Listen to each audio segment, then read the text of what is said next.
कलाम मुक़द्दस में से हमारे लिए आज की तिलावत मुक़द्दस पौलुस रसूल का ख़त गलातियों के नाम, उसका 5वां बाब 18वीं से 25वीं आयत तक। अगर तुम रूह की हदायत से चलते हो तो शरीयत के मातहत नहीं रहे। और जिस्म के काम तो ज़ाहिर हैं, यानी हरामकारी, नापाकी, बदपरहेज़गारी, बुत परस्ती, जादूगरी, दुश्मनी, झगड़ा, हसद, गज़ब, तफ़रक़े, जुदाइयाँ, बिद्दतें, रश्क, नशाबाजी, औबाशी और उनकी मानित।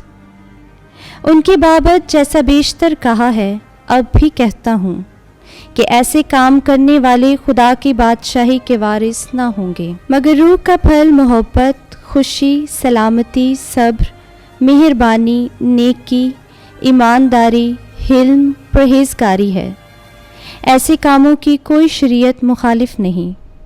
और जो मसीह यस्सु के हैं, उन्होंने जिस्म को उनकी रग़बतों और ख्वाहिशों के समेत मसलूब कर दिया है। अगर हम रूह के सबब से ज़िंदा हैं तो रूह की तलकीन करनी चाहिए। पाक कलाम के पढ़े और सुने जाने पर खुदावंद की बरकत हो। खुदा का शुक्र हो।